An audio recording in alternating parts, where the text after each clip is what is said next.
Wawancara dilaksanakan pada jam istirahat dikarenakan takut mengganggu Pak Putra saat bekerja.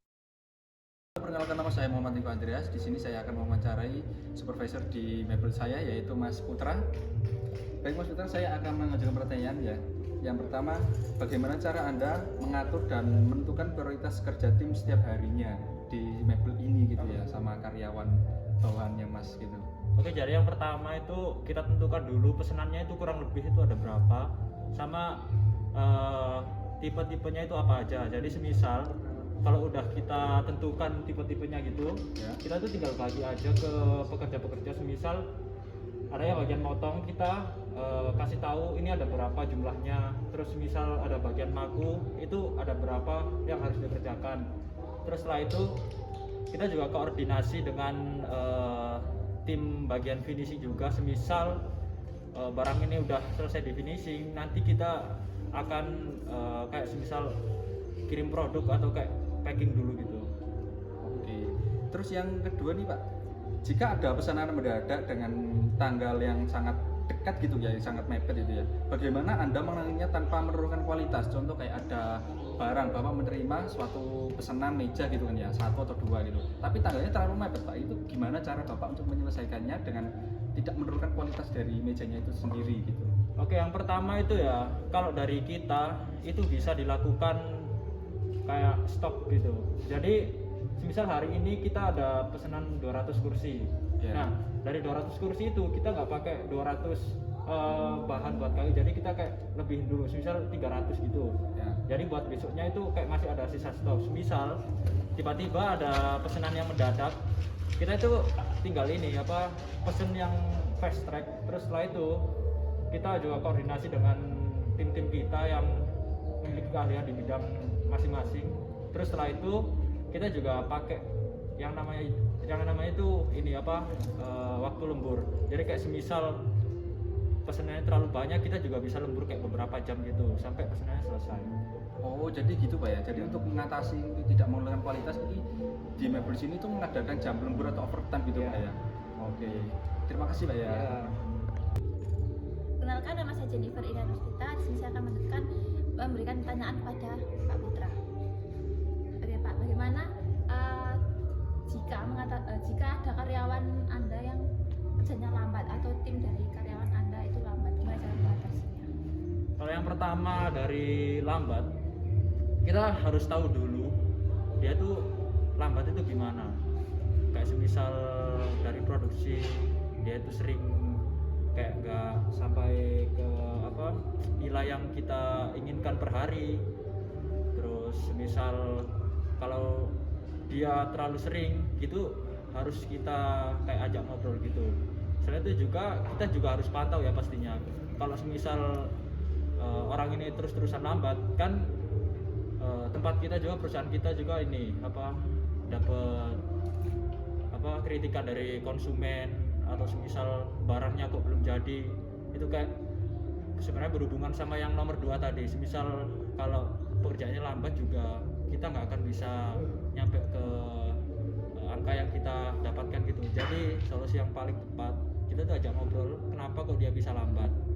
Terus setelah itu kita juga kasih solusi atau masukan biar si pekerja ini juga memiliki semangat gitu.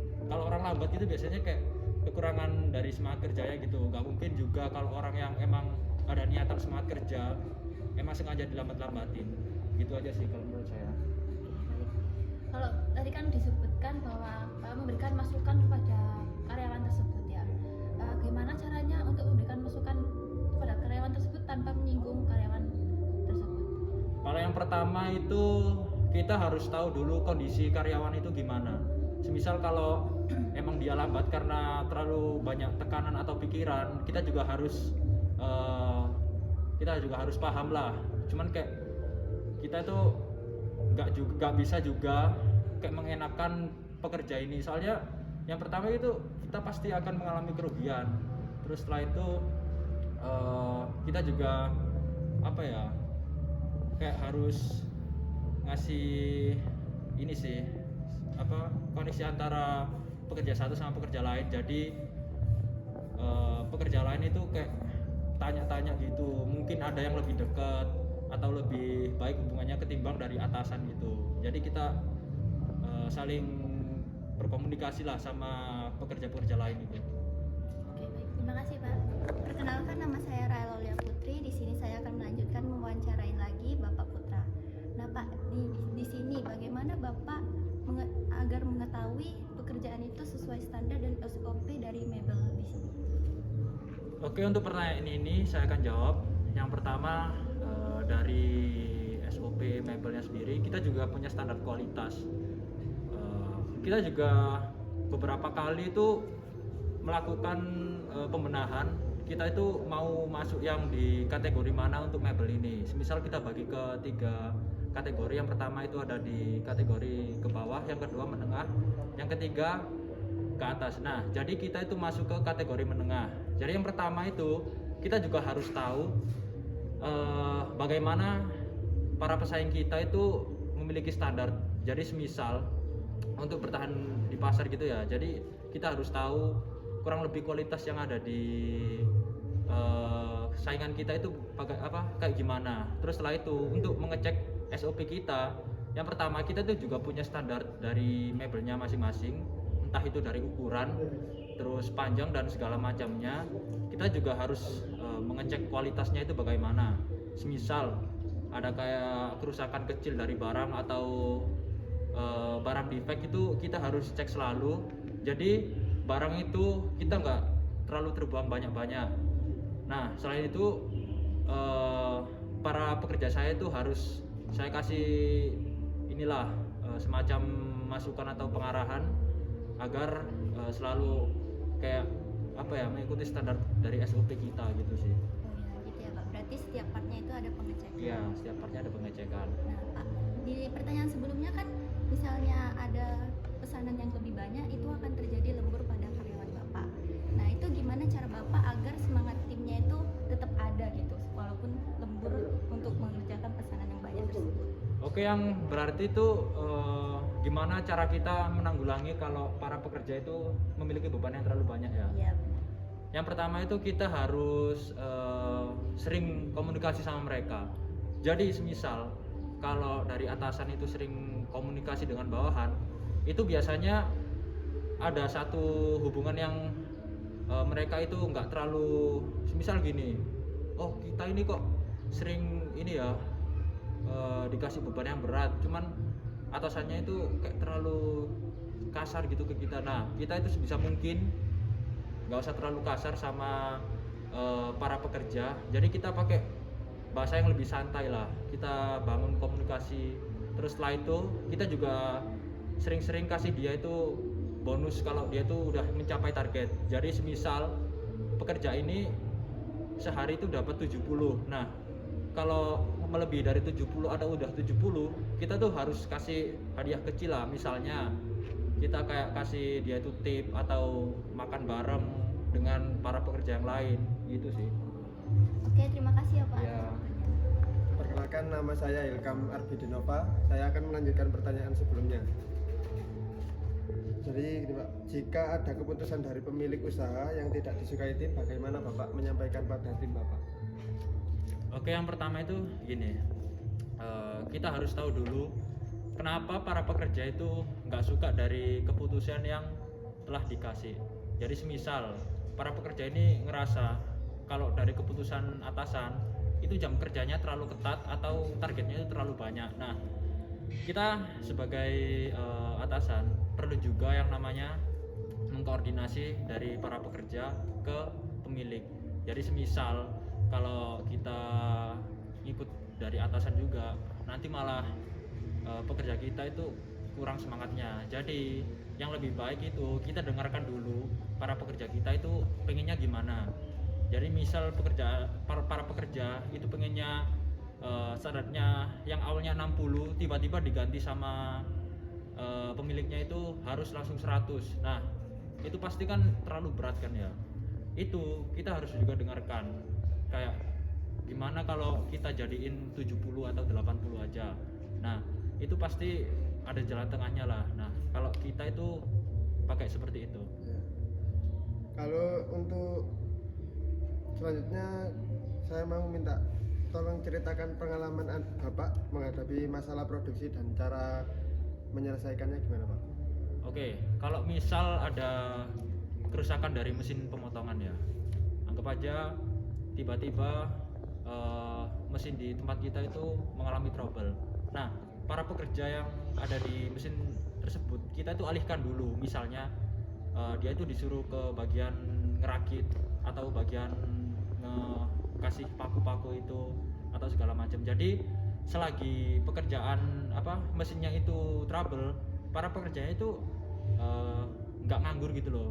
Jadi selagi ngerjain yang lain kita juga benerin itu. Ya Mas, jadi kayak masih tetap Iya. ngerjain apa gitu Pak Iya. ya? Terima kasih ya Pak. Iya. Perkenalkan, nama saya Asmi Bagas Pradana dengan NPI 14122002522. Saya ingin melanjutkan pertanyaan yang sebelumnya. Jadi, menurut Bapak Putra ini bagaimana? Anda melaporkan hasil kerja dari tim sampean kepada atasan atau pemilik usaha tersebut? Oke, yang pertama itu jelas ya, sebelum melaporkan kita tuh harus tahu yang terjadi di lapangan itu gimana. Yang pertama semisal kalau di tempat kita itu ada target yang udah tercapai, kita tulis targetnya itu berapa, kita masukkan data, berapa data yang tercapai, berapa data dari pekerja yang itu loss atau dalam artian itu kayak belum tercapai. Terus setelah itu kita juga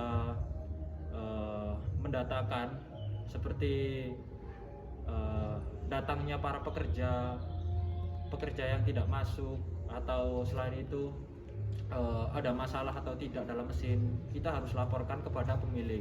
Jadi kita tuh harus transparan kepada pemilik agar yang pertama, kalau semisal kita tidak transparan, itu pasti data yang muncul dan pemilik datang ke lapangan itu pasti berbeda. Nah, itu akan menimbulkan suatu masalah. Jadi kita harus tetap transparan gitu sih. Kayak semua yang terjadi di tempat pekerjaan yang ada di lapangan ini kita harus laporkan ke pemilik itu. Untuk bahan-bahan yang terpakai itu gimana Pak? Ya, bahan-bahan yang terpakai itu masuk dalam data yang pertama tadi ya. Jadi kalau misal ada yang targetnya itu tercukupi, itu kan ada sendiri kan. Misal kita pakai papan kayu berapa, kita pakai kayu yang ukuran apa, terus kita pakai maksudnya kita pakai kayak bahan-bahannya itu apa aja. Jadi kita harus mendatakan juga itu. Semisal kalau pesanan itu banyak atau orderannya itu banyak, sedangkan stok di gudang itu bahan-bahannya itu ada yang kosong, itu gimana langkahnya? Nah, kalau misal ada yang kosong, kita itu pasti nggak mungkin ya kalau kita minta, misal gini, dia itu minta 200 kursi dalam waktu 3 hari, sedangkan kita belum ada sama sekali dari bahannya. Nah, ketimbang kita kewalahan juga, kita ada opsi yang pertama, kita minta waktunya itu lebih diperpanjang buat targetnya itu sampai ke tangan pemiliknya gitu. Untuk pertanyaan selanjutnya ini terkait dengan bagaimana cara Bapak ini untuk memastikan tim tetap fokus dan termotivasi saat menghadapi perubahan mendadak pada tiap targetnya itu untuk jadwal yang datang dari atasan, dan bagaimana Anda untuk membicarakannya ke karyawan-karyawan tersebut. Oke, jadi yang pertama itu kita briefing dulu ya, para pekerja itu harus ngapain aja. Terus setelah itu kalau dirasa pekerja itu udah tahu dengan pekerjaan mereka, kita tinggal kasih mereka waktu buat kerja. Nah, misal dari ada perubahan yang tidak sesuai atau tidak diinginkan, nah kita itu balik ke pertanyaan yang beberapa sebelumnya itu, kita harus ambil jalan tengah. Jadi misalnya pekerja ini maunya berapa dan atasannya itu maunya berapa, kita harus ambil jalan tengah yang masing-masing itu setuju kalau produksi per hari itu udah ditentukan gitu. Untuk briefing pagi itu sendiri itu harus dilakukan setiap hari atau gimana itu? Oh iya, kalau briefing setiap pagi itu kita harus lakukan setiap hari ya. Jadi kita itu harus tahu bagaimana kondisi alat-alat kita, terus dari K3-nya itu udah bagus apa enggak, terus dari pekerjaannya itu udah siap kerja apa enggak gitu. Jadi kita tentukan dulu para pekerja dan juga mesin-mesin yang ada di lapangan gitu. Kita siapkan dulu semuanya biar meminimalisir sebuah kecelakaan. Oke, baik Pak, terima kasih. Baik, terima kasih sekian dari kelompok kami. Terima kasih juga pada Bapak Putra telah meluangkan waktunya untuk bisa kami wawancarai mengenai tugas supervisory. Terima kasih banyak Pak ya sudah meluangkan waktunya.